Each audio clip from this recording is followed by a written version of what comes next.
Meu bom dia novamente a todos, que a paz esteja conosco e que possamos, ao sair daqui, cada um de nós, estar muito melhor e esclarecido sobre esse tema de magna importância, que é essa proposta de redução da idade penal de 18 para 16 anos, com alguns aventando até a hipótese de isso ser modificado para o futuro, para que o indivíduo possa responder por crime até os 14 anos. Eu já li isso recentemente numa revista de importância. Muito bem, as pessoas da Casa Espírita me conhecem.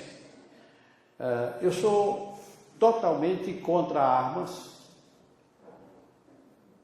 Acho que a arma só deve ficar na mão das autoridades, sejam do Estado, sejam da União, e, evidentemente, algumas pessoas que têm responsabilidade sobre segurança, mas todas essas pessoas sob uma fiscalização constante, já que a ideia de arma não é para que o indivíduo seja colocado perante a sociedade como sendo seu superior, ou que esta arma sirva de instrumento para a sua vaidade.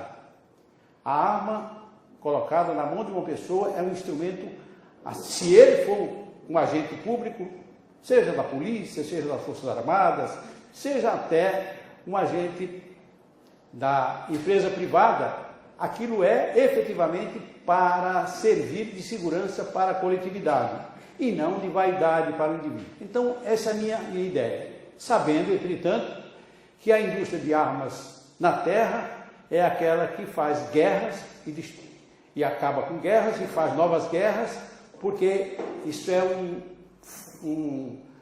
efetivamente uma festa para aquelas pessoas que ganham bilhões e bilhões permanentemente com a morte, o sangue e as lágrimas das pessoas.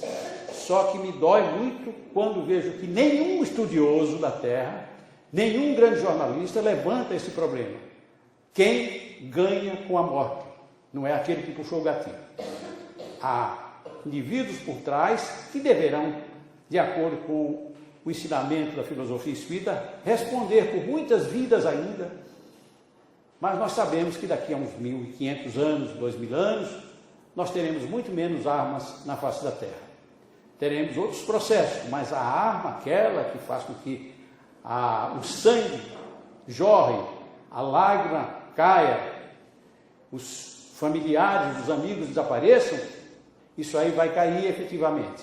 E só cairá com o conhecimento de todos. Não há possibilidade de você discutir algum problema sem tomar conhecimento, tomar ciência deste problema. E é isso que nos levou a tratar desse tema sobre a redução da idade penal no Brasil, de 18 para 16 anos. E eu sempre começo com, é muito bom que nós recordemos a criação do Estado. O Estado não foi criado para ser um lugar onde você coloque lá um presidente, um governador, um prefeito, um ministro, um comandante. Não. O Estado é uma instituição criada pelo intelecto do ser humano para servir ao ser humano e não para servir aqueles que estão à testa do Estado, que são efetivamente apenas executores das vontades da população. Isso quem estuda 2 mais 2 na origem do Estado vai saber. Só que é doloroso também conhecer que homens que exercem cargos como governadores, como presidentes, como ministros, como deputados, senadores, esquecem desse conhecimento comezinho de 2 mais 2. O Estado é uma criação do intelecto humano para evitar os déspotas, para evitar que todos queiram mandar, ou alguns queiram mandar e trazer os outros sobre a sola do sapato. O Estado foi criado para que todo o poder emanado do povo seja exercido por autoridades que são seus representantes, mas não são donos do Estado. E nós temos, infelizmente, e este não é um problema brasileiro, é do mundo, de um indivíduo quando está à testa de qualquer poder, ele se acha dono do poder. Aqui mando eu. Já havia crítica de imperadores franceses que diziam assim, o Estado sou eu. O próprio Getúlio Vargas, o ditador nos anos 30, falava, aqui mando eu. E esta é uma mentalidade totalmente absurda perante a sociedade. Então, o primeiro chamamento é para isso. O Estado não é criado para que cada um diga, eu não posso ser de alguma forma admoestado, eu mando e você obedece. Por outro lado, mesmo quando isso não acontece, o indivíduo diz, eu tenho dinheiro e com dinheiro eu compro o Estado. A coisa fica pior ainda. Mas nós temos que, tratando do Estado, isso me faz lembrar que nós, como espíritas cristãos, temos um compromisso muito maior. Porque há um pensamento do Cristo que a quem mais foi dado, mais será pedido. A nós foi dado esse conhecimento, de nós será pedido muito mais. Porque não poderemos alegar ignorância. Eu não sabia. O Cristo tem alguns elementos de ensinamento, que são lições perenes, que servem para todas as religiões, e mesmo para aqueles que não têm religiões, já que o indivíduo não precisa ter uma religião ou ser espírita para ser um espírito altamente evoluído, um bom cidadão, uma boa pessoa, um bom ser humano. Portanto, é possível que nós tenhamos pessoas que nunca ouviram falar do Cristo, que nunca ouviram falar de religião, que não aprenderam a ler e que agem com mais dignidade do que muitos de nós que estudamos, que ouvimos, que aprendemos. Isso nós encontramos com muita frequência. É por isso que a Casa Espírita é muito boa. Por quê? Porque o espírita trabalha com o pensamento raciocinado.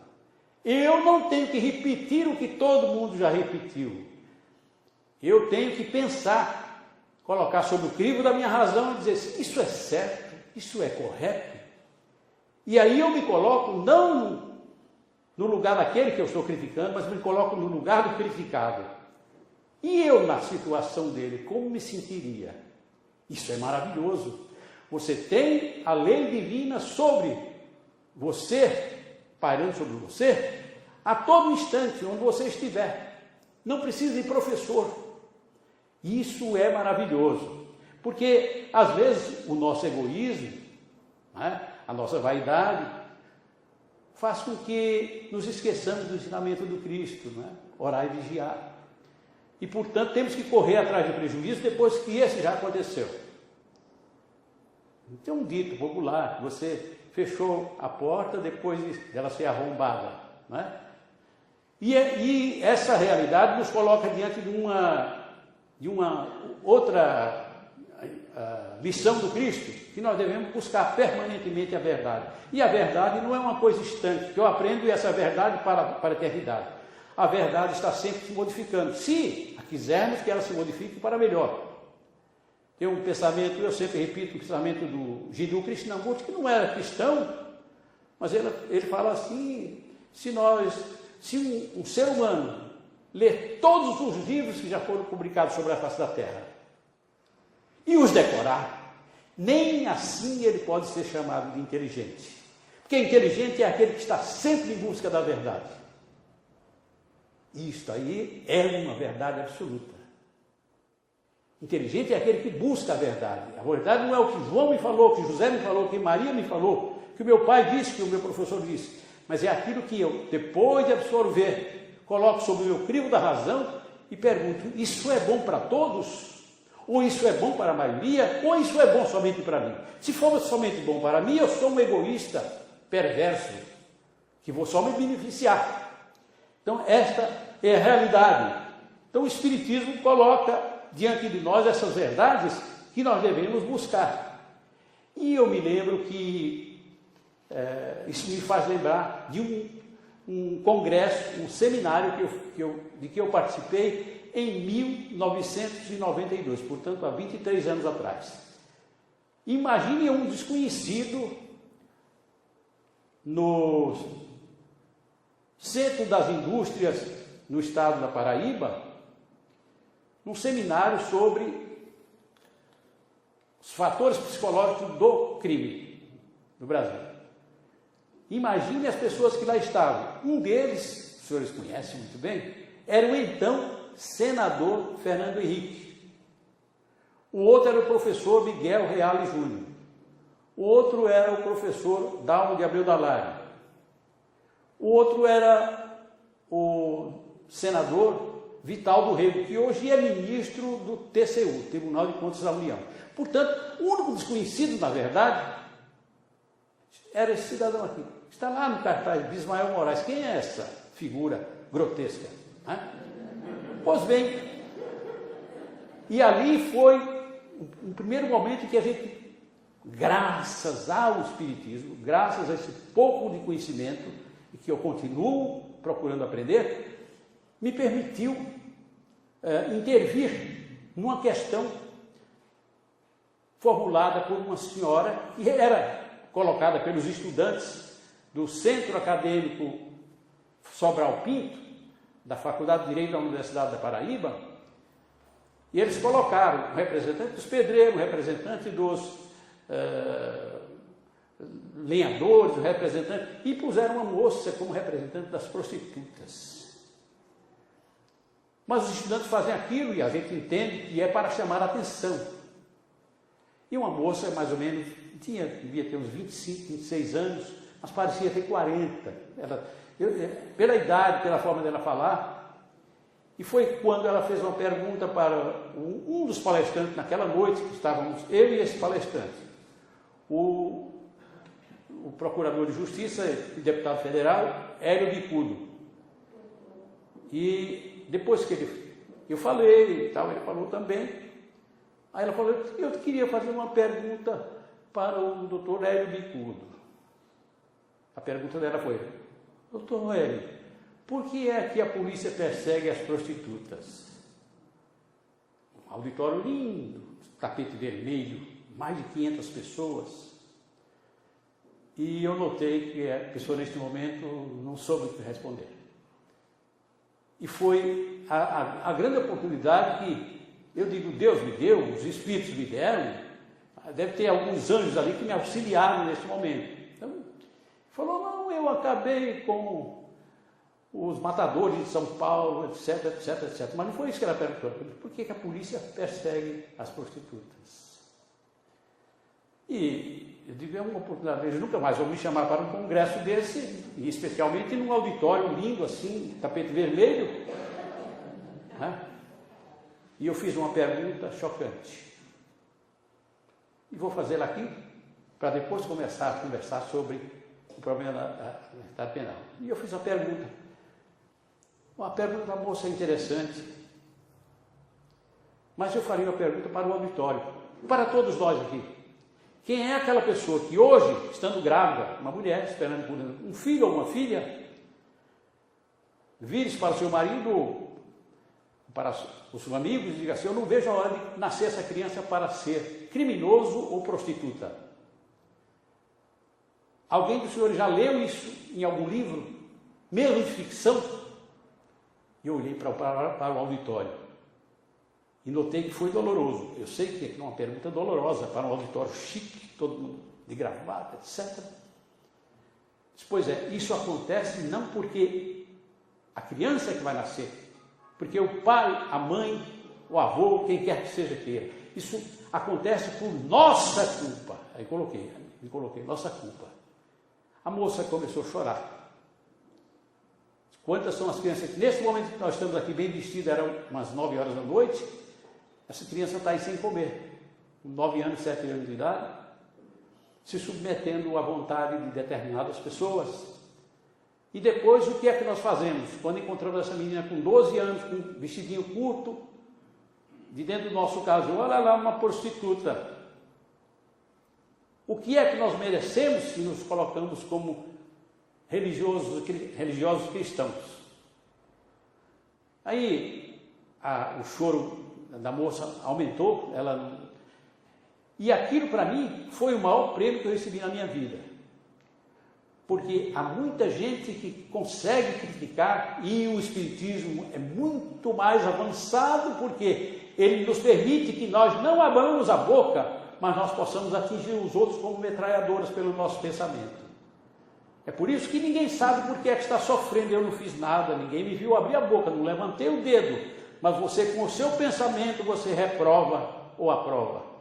Você aprova se você tiver um coração já efetivamente bom, um espírito que já evoluiu um pouco, que queira o bem do semelhante, independentemente da sua posição econômica, social, da sua cor, da sua religião, da sua nacionalidade. Você quer o bem do semelhante por ele ser o seu semelhante. Pois bem, esse espiritismo nos coloca diante desta realidade. E doeu-me depois daquele auditório de 22 anos atrás, escrevi um artigo, inclusive foi publicado na editora Revista dos Tribunais, sobre esses fatores psicossociais do crime. Está lá. Em 93 saiu. O que acontece? Quando, desde o ano 2000, começou-se a já falar na reforma do Estatuto da Criança e do Adolescente no Brasil, que havia sido promulgado em 1990, portanto 10 anos depois. O pessoal quer sempre mudar a lei. Por interesse, evidentemente, não é? Por interesse, infelizmente. Quando se fala que por que é que o menor pode votar com 16 anos, mas o menor não pode ser candidato a vereador, a deputado, a senador, a presidente com 16 anos? É porque há um interesse, efetivamente, daqueles que lucram com o voto enganando, tranquilamente, ponto. E não tem outra especificação. Garantias para que ele tem garantia de votar, mas ele não tem garantia de ser votado. Portanto, ele não está ainda desenvolvido. Tanto que eles não dão o cargo para o indivíduo exercitar esse ato do resultado do voto. Mas eu chamo a atenção para esse detalhe porque há um pensamento, depois desta realidade que nós temos, que nós verificamos, de pessoas que acham que o que a imprensa trocou agora é moda, então eu posso me beneficiar disso aí. Tem muita gente se beneficiando, eu também posso me beneficiar. Quando há manchetes aí dizendo que 83% da população brasileira é favorável à redução da idade penal, eu pergunto se algum dos senhores foi instado por algum grande jornalista para que respondesse sobre esse fato. Nenhum. Então existe muita mentira vendida como verdade e as pessoas compram por inocência, porque não colocam sobre o crivo da razão aquilo que estão lendo, que estão ouvindo. E o Espiritismo, mais uma vez, em nosso auxílio, diz assim: tudo que você vê, que você ouvir, né, e que você ler, coloque sobre o crivo da razão e pergunte: isso é verdade? Isso é correto? Isso é bom? É bom para mim ou é bom para todos? Ou é bom para a maioria? De acordo com o que você responda, você deverá futuramente, perante as leis naturais, está sujeito às regras. Cada um receberá segundo o seu merecimento, não o merecimento do seu professor, do seu pai, do seu mentor, do seu guru, do seu pastor, do seu cardeal, segundo o seu próprio merecimento, porque cada um de nós é um espírito com muitas vidas já vividas e muitas que serão vividas ainda no futuro. Logo, nós somos responsáveis pelo nosso progresso. Pois bem, nós sabemos que um dos ensinamentos do Cristo, a questão número 1 do Livro dos Espíritos, né? Deus é a inteligência suprema, causa primária em todas as coisas. E ainda há pessoas que hoje, mesmo nas casas espíritas, no movimento espírita, colocam Deus como se fosse um homem de barba grande, com base naquelas figuras da Idade Média que está na Capela Sistina. Ele acha que Deus é aquele que pula o dedo, faça esse sol, faça essa lua, faça isso, faça aquilo. E ele não sabe que Deus é essa causa primária, essa energia permanente. Deus, efetivamente, em poucas palavras, a consciência do bem. Se você tem consciência do bem, você está em Deus. E ponto final. E não precisa ir mais além. Não é? Agora, a gente pergunta qual o caminho, agora eu estou começando a minha pequena exposição. Qual é o caminho, eu diria assim, mais prático ou mais rápido para que possa o ser humano chegar a Deus? Se Deus não é um homem, se Deus não tem forma antropomórfica, não parece um ser humano, não é isso. Deus não tem sexo, Deus não é feminino nem masculino. Deus é essa causa primária, essa energia que está sempre criando. É por isso que Deus se coloca como natureza. Então nós temos lei natural ou lei de Deus, lei da natureza ou lei divina. É a mesma coisa, nós estamos falando do mesmo princípio. E isso a gente aprende e não vai diminuir a importância de Deus, não vai diminuir o seu conhecimento, a sua posição dentro dessa ou daquela região. Vai apenas lhe dar um pouco mais de abertura para o seu trabalho. E é por isso que o ser humano só pode chegar mais rapidamente a Deus, até Deus, mediante, nós somos os espíritas cristãos, ou do espiritismo cristão, portanto temos uma responsabilidade com os ensinamentos do Cristo, e mais de ninguém. Não adianta trazer normas de filosofia, normas de psicologia, normas. Você tem que efetivamente, se é espírita cristão, bater, segurar e manter como ponto de partida o ensinamento do Cristo, que estão fundamentalmente nas bem-aventuranças. Todos nós já ouvimos falar das bem-aventuranças, que foi elogiada pelo Gandhi. Ele disse: nós não escrevemos mais nada, mas se usássemos somente as bem-aventuranças do Cristo, nós teríamos uma humanidade melhor. Veja, ele não falou de um guru da Índia, ele falou do Cristo. Bem-aventurados os aflitos, bem-aventurados os pobres de espírito, bem-aventurados os puros de coração, bem-aventurados os mansos e pacíficos, bem-aventurados os misericordiosos, aqueles que têm misericórdia. Ora, nós aprendemos tudo isso como espíritas cristãos. E todos aqueles que se dizem cristãos, não importa em que religião, evangélica, católica, umbandista, não importa. Se ele tem esses elementos do Cristo dentro de si, ele não pode fugir e dizer: não, eu ainda não sou um Cristo, não sou ainda um cristão, ainda tenho muitos erros. Ora, se você conhece a sua falha, a sua responsabilidade passa a ser maior. É o que ensina o Espiritismo. Quando você pratica um ato, sabendo que ele está errado, somente para depois se desculpar que o fez porque ainda não evoluiu, você efetivamente estagnou, parou no tempo e no espaço. Mas há um pensamento mais importante cristão, que é amar ao próximo como a si mesmo. Mas quem é esse próximo? Nós aprendemos também na doutrina espírita, não é? E verificamos justamente esta realidade. O Cristo manda conhecer a verdade. O que eu falei antes do Jiddu Krishnamurti, não é? O que é o conhecimento? É a busca da verdade permanentemente, não é uma verdade distante. A verdade distante é dada pela ciência física, diz: isso aqui, mas isso aqui forma aquilo ali, né? A química mostra, e aquilo é verdade absoluta. Mas essa verdade para o espírito, para a evolução, ela requer muito mais conhecimento, já que a prova para o espírito não é aquela prova de laboratório, in vitro, é a prova que é trazida através da razão, da consciência, do raciocínio. E quantas são as verdades que nós sabemos sem precisarmos ir a laboratório? Isso é verdade, porque nós sabemos que assim é bom, não é? Pois bem, a cada um será dado segundo o seu merecimento. E eu volto a um assunto interessante, em poucos minutos. Os senhores conhecem a Organização das Nações Unidas. Foi um organismo criado depois da Segunda Guerra Mundial. E eles têm um corpo de regras internas para todos os países da Terra. Mas uma coisa que me chamou a atenção foi que dentro da ONU, Organização das Nações Unidas, existe a Organização Mundial de Saúde. Já ouviram falar também dessa expressão? Sempre sai nos jornais, Organização Mundial de Saúde.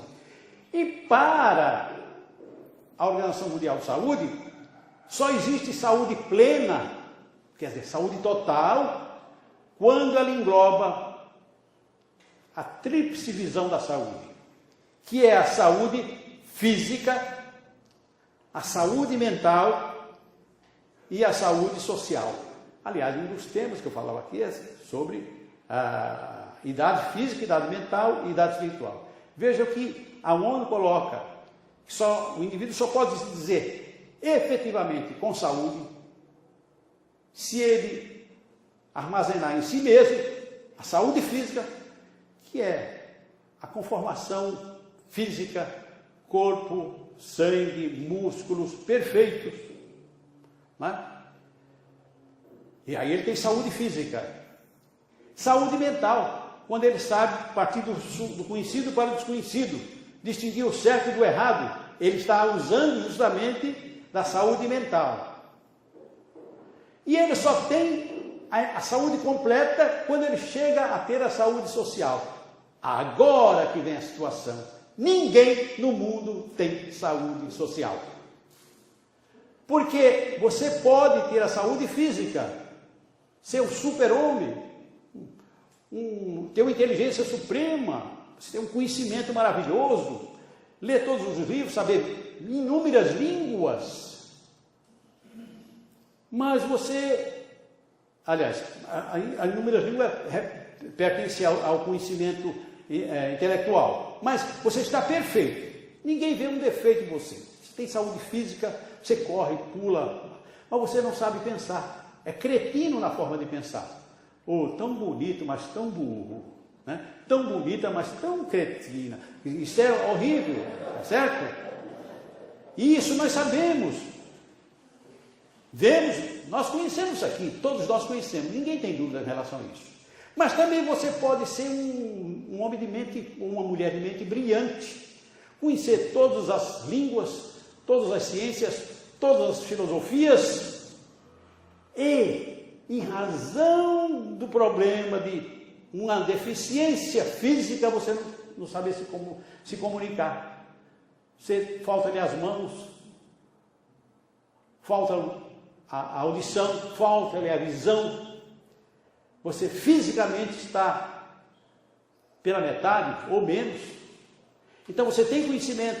Vocês conhecem o Stephen Hawking, esse inglês, né, que os médicos falaram que ele não chegaria a 25 anos de idade. Ele já está com 75 agora. E hoje ele está totalmente elevado, mas ele, veja o poder da mente, ele não tem corpo, mas ele se utiliza hoje elementos tecnológicos, de tal forma que ele escreve, ele consegue desenvolver discursos, etc. Porque a mente efetivamente é isso de que nós necessitamos. E a mente não tem nenhum conhecimento, a não ser que o espírito armazene aquilo permanentemente. Eu sempre falo que o cérebro nada sabe, a língua nada sabe, a garganta nada sabe, o corpo nada sabe, o coração nada sabe. Claro que tudo isso é usado poeticamente. Agora, todo conhecimento é espiritual. E eu sei que um dia as religiões da Terra descobrirão isso aí. Todo conhecimento é espiritual. Não existe conhecimento físico. Por quê? Porque é esse ser da natureza, né? Esse ser inteligente da natureza ou inteligente da criação, que faz com que um saiba mais, outro saiba menos, um aprenda com mais rapidez, outro mais lentamente. Isso hoje é ensinado pela doutrina espírita. Claro que existem hoje alguns filósofos, alguns psicólogos escrevendo livros, utilizando o ensinamento espírita e coloca dentro daquela linguagem típica da ciência que ele... E não diz que ele aprendeu isso no espiritismo. Mas esse conhecimento é um conhecimento que serve para todos, já que o espiritismo não é religião. O espiritismo é uma doutrina filosófica, científica de consequências morais, ou de consequências religiosas, se quisermos, porque nós somos cristãos. E isso a gente aprende e não dá para você dizer, isso não é assim, essa é a realidade. Pois bem, então nós verificamos o seguinte: estamos tratando da saúde e verificamos que quando chegamos naquela fase em que a Organização Mundial de Saúde fala que você só pode dizer-se são em qualquer parte da sociedade, em qualquer país da Terra, se você armazenar em si mesma a sanidade física, a sanidade mental e a sanidade social. Ser sã, quer dizer, se você tiver saúde social. Só que nenhum de nós tem saúde social. Nós estamos aqui, estamos com preocupação com o nosso filho, nosso pai, nosso amigo que está à morte, a guerra que está se aproximando, o crime que está na rua, a falta de emprego, a falta de comida, todos são problemas sociais que estão na cabeça de todos os seres humanos. O indivíduo pode ter 100 bilhões de dólares e ele tem um problema que quer salvar a filha e não consegue. Eu digo, eu pago 100 bilhões de dólares para você salvar a minha filha, e o médico falou, não tem condições. Portanto, ele tem um problema social, ele não é são.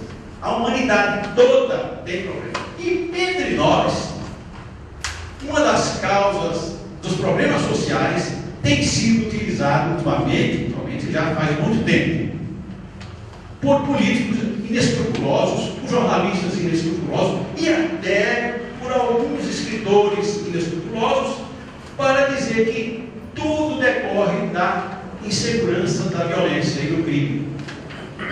Portanto, todos nós temos medo. Diante daquele sistema estabelecido pela Organização Mundial de Saúde, todos nós somos doentes, porque não conseguimos armazenar nessa nossa vida agora, tenhamos dinheiro ou não tenhamos, sejamos negros, brancos, gordo, magro, alemão, chinês, nós não conseguimos armazenar essa paz, e faltando esse elemento, esse terceiro elemento, nós podemos ter um corpo físico perfeito, um conhecimento maravilhoso, mas nós temos medo ao redor de nós, porque podemos ser atingidos pelo crime a qualquer momento, por uma bomba que vem no alto, por uma peste que atinge a todos. Então nós estamos sempre nesse campo doentes. E no caso do Brasil, tornou-se um lugar comum, já que nós tivemos agora em 2014 mais de 50 mil pessoas mortas por arma de fogo, por exemplo. Muita gente acha que isso é uma brincadeira. Um detalhe: essas pessoas mortas, cerca de 2% foi praticado por menores abaixo de 18 anos. O que quer dizer 48%. 98% foi praticado por homens acima de qualquer suspeita. Então nós paramos para pensar quando o Congresso, através da Câmara Federal, sob a presidência do deputado Cunha, aprovou em segunda discussão, 3 semanas atrás, foi o mês passado, pela segunda discussão. Portanto, a Câmara não tem mais nada, já aprovou essa emenda à Constituição. Emenda à Constituição. Nós verificamos o seguinte: a Constituição é uma lei maior, todo mundo sabe. Nenhuma lei pode ser acima da Constituição. Tanto que ela garante as liberdades públicas, nós discutimos por causa disso, mas a Constituição de 88 colocou no artigo 228 o seguinte texto: são penalmente inimputáveis os menores de 18 anos sujeitos a normas de legislação especial. Eles são isentos de crime. Por enquanto, eles não são criminosos. São adolescentes sujeitos a uma legislação especial. Essa legislação especial hoje, todo mundo sabe, tem livro, é o Estatuto da Criança e do Adolescente, que é de 1990. Essa lei foi sancionada pelo então presidente Fernando Collor de Mello. Veja que nem tudo está apertando. Às vezes o indivíduo, tem uma fama assim, etc., mas ele toma certas medidas que são de fundamental importância. Getúlio Vargas, em plena época da ditadura, ele estabeleceu uma legislação trabalhista maravilhosa, que até hoje. Então, existem indivíduos que, em determinado momento, são insuflados, são inspirados por espíritos do bem, e eles terminam fazendo um ato que eles naturalmente não fariam. Então, no caso, essa lei, que é tida pelos estudiosos do direito, por sociólogos, como sendo uma lei das mais sérias em benefício do adolescente, que é essa pessoa que está ainda no estágio de transição, querendo se revoltar contra tudo. Só que tem mais um detalhe: uma lei perfeita. Essa lei mudou o Código de Menor. O Código de Menor é uma lei de 10 anos atrás. Em 10 de outubro de 1979 foi promulgado o Código de Menores, que vigorou até 1990, quando foi sancionado o Estatuto da Criança e do Adolescente. E para a criança, o Estatuto da Criança e do Adolescente estabelece já uma regra que nós não temos que verificar em nenhum país da Terra. país, uma criança com 15 anos, ele pode ser recolhido lá e tal, de 12 anos, ele pode. Nós estamos querendo, com base no ensinamento do Cristo, nos antecipar para evitar o prejuízo maior. Se eu tiver cuidado com meu filho, com meu neto, com meu bisneto, com meu sobrinho, com meu irmão adolescente, eu estou evitando alguma coisa mais tarde. Mas o Estado também tem essa responsabilidade, porque quem lê a Constituição vai verificar que essa é a responsabilidade do Estado.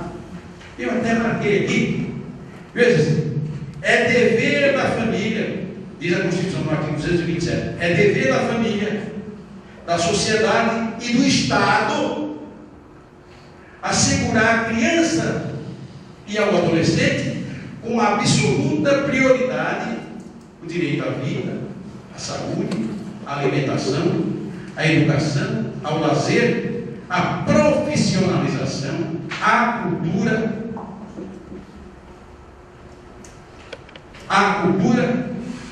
à dignidade, ao respeito, à liberdade e à convivência familiar comunitária, além de colocá-los a salvo de toda forma de negligência,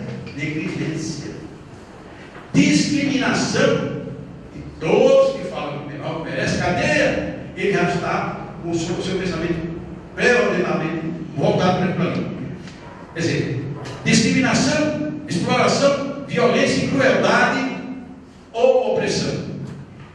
E aí é que vem esse artigo criando o Estatuto da Criança e do Adolescente. São penalmente imputados os menores de 18 anos, sujeitos a normas de legislação especial. Legislação especial é efetivamente esse Estatuto da Criança e do Adolescente, que já completou este ano agora 25 anos. Se fosse vai podia casar, ter filhos, 25 anos, né? Se estivesse nas Forças Armadas, com 25 anos, ele podia ser primeiro-tenente ou capitão, sei lá. Muito bem, 25 anos passados, o Estatuto da Criança e do Adolescente ainda não foi aplicado no Brasil. Então nós esquecemos a responsabilidade do Estado e querendo a responsabilidade do garoto. Aí eu pergunto para o presidente, para o ministro, para o juiz, para o promotor, para aquele jornalista, para aquele político, se ele tem filho, se ele tem neto, se ele tem bisneto, se ele tem sobrinho, se ele tem algum irmão adolescente, e ele gostaria de ver este seu filho ou filha não mais recolhido para a discussão do juiz por haver praticado infração que ele devia ter lutado para evitar e não lutou, mas agora recolhido não mais como adolescente, mas como criminoso e fazendo parte das estatísticas criminais. Quando nós sabemos hoje, por números, que 95% dos maiores que estão recolhidos hoje em quase 700 mil presos no Brasil, 95% não tem condições de pagar um advogado para rever a sua situação jurídica. Perguntas: quem está ganhando com o crime? 95% não pode. E tem mais um detalhe: nós como espírita temos que ter essa visão crítica no sentido de melhorar a sociedade. Quem é o cidadão no Brasil, homem ou mulher, padre ou freira, espírito, não tem espírita, né? Mas o espírito encarnado, homem ou mulher, juiz, promotor, bondosa freira, que empresário que vai à igreja, que dá o emprego para quem saiu hoje da cadeia. Então existe muita falta de sensibilidade ética. Eu quero punição, mas eu não dou chance para ninguém. Vai trabalhar, vagabundo. Hoje nós temos 95% de pessoas pobres, a maioria, muitos analfabetos. E se uma lei dessa, se essa emenda à Constituição, eu acredito que o Senado não vai entrar nessa, mas se eventualmente acontecesse, nós iríamos ter a mãe, a tia, o irmão, indo visitar uma filha, a filha tem 16 anos, namorou com um rapazinho, ele disse: olha, de noite eu te encontro para ir para o meu carro. Ela entra no carro, na próxima esquina a polícia para o carro, é roubado. Os dois vão autuados em flagrante, o carro com instrumento roubado. Ela não será somente testemunha e mandada para casa. Agora não será mais enquadrada como tendo praticado uma infração social. Ela praticou um crime, ela está com um criminoso. Mas ninguém pergunta isso para a mãe nem para os pais do Brasil.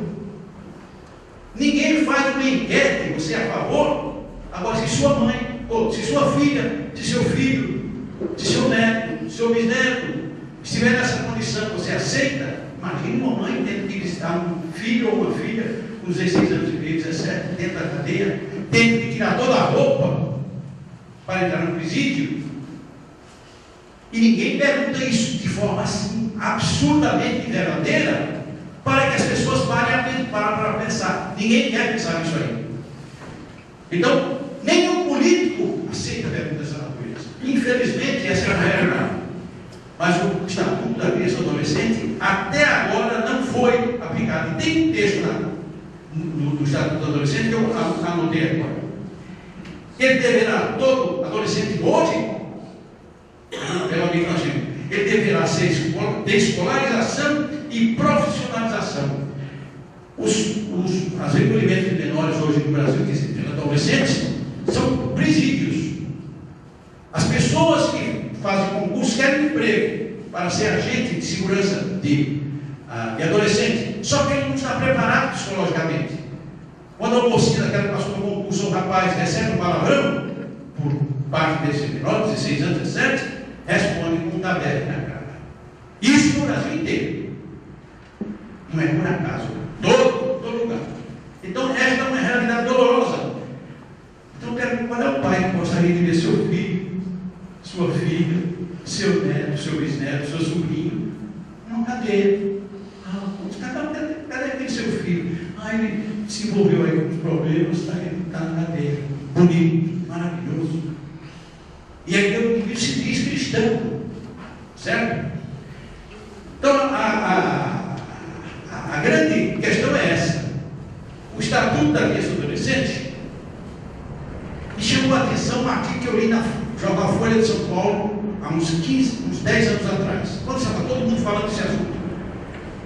E aí eu vi um artigo escrito por um homem que foi deputado estadual, foi governador do estado, foi presidente da República, era senador da República e membro da Academia Brasileira de Letras, escrevendo um artigo para a Folha e dizendo que o menor com 16 anos já tem maturidade suficiente.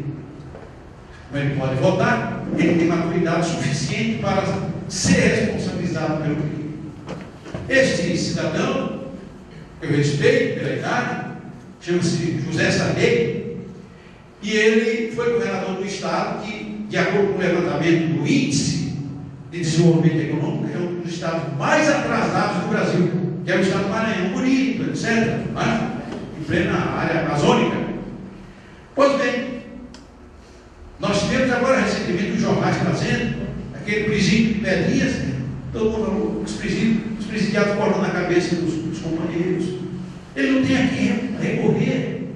E eu falei dessa realidade que ninguém dá emprego. Amanhã é o seu. Se for aprovado, nós temos um indivíduo que está lá com um antecedente criminal e ele não arranja emprego. Mas o pior, os senhores não ouviram, não leram, que eu vou dizer agora, é que o Estado coloca o indivíduo na cadeia para que ele se ressocialize. Ora, você não se ressocializa na cadeia, você se ressocializa no meio da sociedade. Lá você faz uma sociedade de criminosos. Mas mais grave ainda é que, embora e haja alguns casos dessa natureza, o indivíduo estando preso 5, 8, 10 anos, ele é uma pessoa pacífica, modifica o seu comportamento, passa a ser religioso, ou não ser, mas ele não quer, ele não briga, ele estuda, se preocupa, sai, depois de cumprir a sua pena, o Estado diz, ele está reabilitado para com a sociedade, o Estado e a legislação. Pois bem, e ele tem um concurso aberto para a Prefeitura, um concurso aberto para o Estado, um concurso aberto para a União, em qualquer dos 3 poderes, Executivo, Legislativo e Judiciário. Ele, em razão do estudo, da vontade, é o primeiro colocado. Adivinhe se ele vai ser nomeado. O Estado não consegue nomear e não nomeia quem já cumpriu pena. Ponto. Então o Estado está dizendo, eu coloco o indivíduo para se ressocializar, mas eu não acredito na sua ressocialização, tanto que ele pode ser o primeiro colocado no concurso, eu não o quero como servidor público. Algum deputado falou sobre isso? Algum jornalista falou sobre isso? É preciso que você vá a fundo para descobrir essas realidades, são dolorosas. Agora, nós temos uma criança com 16 anos, 17 anos, que praticou um crime, furto, roubo, estupro, até matou, tudo bem. Isso são 3 anos, recolhimento, tal, etc. Se eles passarem a ser criminosos, a partir dos 17 anos ele jamais terá vida social, porque ele nunca mais vai conseguir emprego. Qual foi o seu último emprego? Eu passei 3 anos preso, 4 anos, 5 anos. Quem era o seu patrão? Era o sistema carcerário. E agora não será. Esse número absurdo, 95% de pessoas que não podem pagar um advogado. E que repete, eu vejo autoridades policiais, promotores e jornalistas trazer aquela lista. Olha, esse criminoso já praticou 60 crimes. E todos nós ficamos em casa aterrorizados. 60 crimes? Isso é um miserável, não é possível. Só que depois do primeiro, ninguém mais lhe dá emprego. E agora? Coloque-se no lugar desse preso. Você que é muito crítico, coloque-se no lugar desse preso. Você tem família, você quer evoluir, mas para onde você vai, você tem a placa na sua testa. Você já cumpriu pena. E nós queremos isso para as nossas crianças.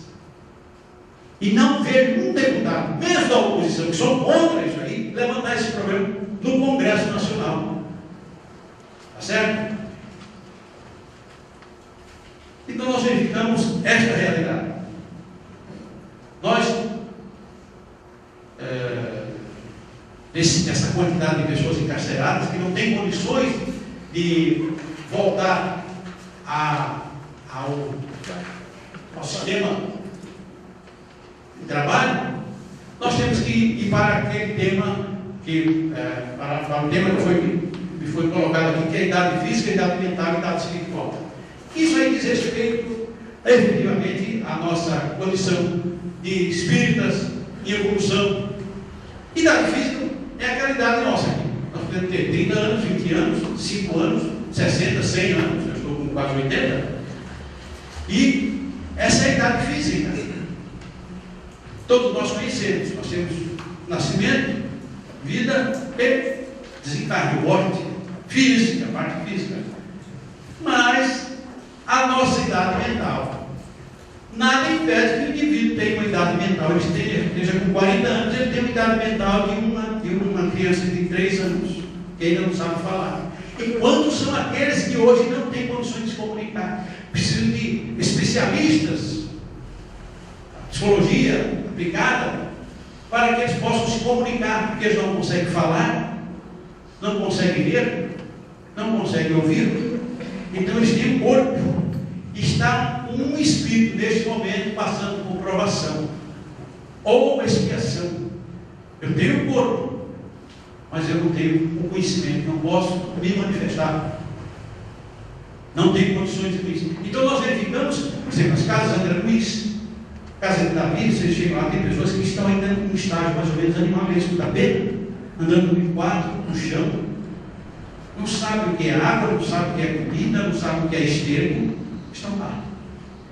Ainda bem que os espíritas é que estão muito em contato com essas pessoas, que eles estão com a cabeça um pouquinho acima, porque, em regra, os familiares deixam essa pessoa e nunca mais vai buscar. Rezam à distância, mas eu não quero trabalho. Então nós temos a idade espiritual. A idade mental é uma idade que você pode chegar a 40 anos e continua ainda cretino, né? É uma idade que relativa aos seres, né? Quer dizer, que ainda não chegaram a saber distinguir o certo do errado. É certo? Tem até uma linguagem que ele fala assim: abriga a personalidade do mentecapto. Mentecapto é justamente aquele ali é um idiota. Ele não sabe o certo e o errado, não sabe o isso. Ele vê o fogo, ele foi no fogo. E não aprende no banho, porque se esse fogo queima também, de novo, ele não sabe. Ele não sabe raciocinar. Portanto, é uma pessoa que tem idade, mas não tem a mente sã. Ele está sob processo de expiação. E nem sabe que isso acontece.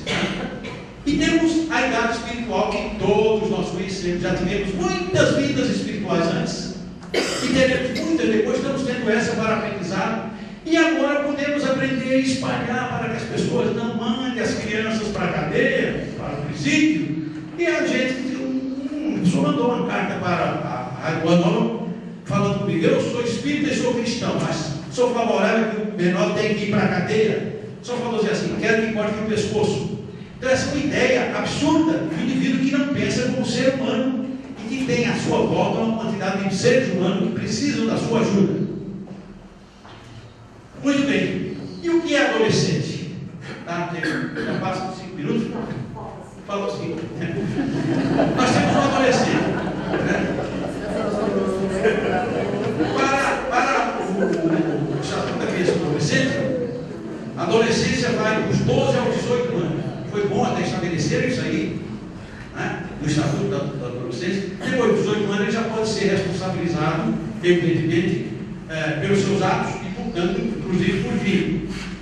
Para a psicologia, a adolescência é a chamada terceira infância, né, que eles chamam terceira infância. O indivíduo ainda está na fase de autoafirmação. Aqui dá um revólver para um menino de 16 anos, você põe, todo mundo deita na sua frente, ele se sente orgulhoso.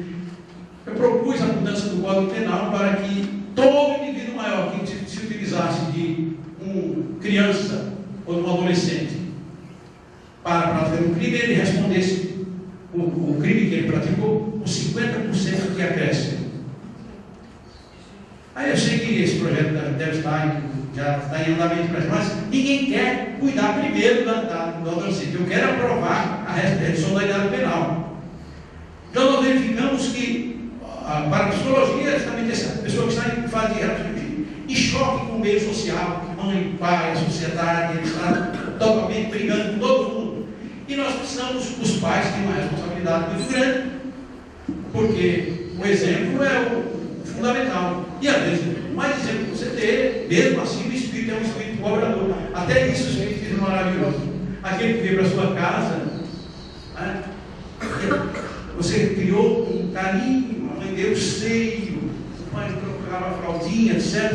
Ele cresce e começa a dar chute na família, em casa, na mãe, no pai, né? Criar problemas para a família passar por deixar. Nós verificamos que nesse momento o pai está passando por uma aprovação, a mãe por uma aprovação, a avó, o tio, a tia. Mas precisa conhecer o Espiritismo. Isso não é castigo de Deus, é provação que você, se não fez nessa vida contra outras pessoas, você fez em vidas passadas. O Espiritismo esclarece efetivamente. Né? E eu chego ao final aqui com a lei de justiça, amor e caridade. Está no Livro dos Espíritos, a questão 876. E o Kardec faz uma pergunta para o plano espiritual, para os espíritos: fora do direito consagrado pela lei humana, qual a base da justiça fundada sobre a lei natural? Fundada sobre a lei natural. O filósofo diz assim: nenhuma lei será perfeita se não for baseada em lei da natureza. E é perfeita. Né? E a resposta do plano espiritual: Cristo nos disse: querer para os outros o que quereis para vós mesmos. E aí o Espírito ainda responde: a incerteza do que deve fazer para o semelhante, não sei o que deve fazer para o semelhante. Né? É isso que o juiz faz, é isso que o deputado faz na hora de votar, é isso que muita gente, quando é instada a se manifestar, não faz. Quer dizer, na incerteza do que deve fazer para o semelhante, em cada circunstância da vida, que o homem pergunte a si mesmo como desejaria que agissem com ele. Você tem resposta na hora. Qualquer pessoa que saiba 2 mais 2 sabe a resposta. Deus lhe deu, nesse momento, um guia mais seguro para a sua própria consciência. Esta é a realidade. Então, meus amigos, como espíritas cristãos, eu gosto do espiritismo, sou apaixonado, só tenho pena, porque eu vim aprender um pouquinho de espiritismo depois dos 45 anos, e já vou fazer agora 80, estou mais perto de 80 do que de 79. E o que acontece? O espírito de minha doutrina da fé raciocinada. Eu não tenho que decorar e repetir, eu tenho que pensar sobre o que eu vi, o que eu ouvi e aquilo que eu li, certo? Por isso nós devemos estar atentos no ensinamento do Cristo. Orar e vigiar não é ficar rezando dia e noite, não, é pensar no que eu penso, no que eu faço. Aliás, a nossa falha é maior porque nós pensamos errado. Por isso que muitas vezes eu não levantei o dedo, estou sofrendo, isso é castigo divino. Não é. Eu, efetivamente, posso fazer uma retrospecto do meu pensamento. Em tal data eu fiz isso, eu pensei naquele que era negro, aquele que era branco, aquele que tinha perna curta, aquele que tinha perna comprida, aquele que era careca, aquele que... Eu fazia críticas em silêncio, aquela que está grávida, de quem é o filho. Nós fazemos isso em silêncio. O vizinho não sabe, o irmão não sabe, a mãe não sabe, o pai não sabe, o namorado não sabe, a namorada não sabe, mas nós sabemos que é tratado no livro da consciência. Nós agimos mal. É por esse motivo que o ensinamento do Cristo é maravilhoso. E é orando e vigiando e buscando a verdade que nós conheceremos efetivamente que o nosso semelhante merece o nosso respeito. Muita paz.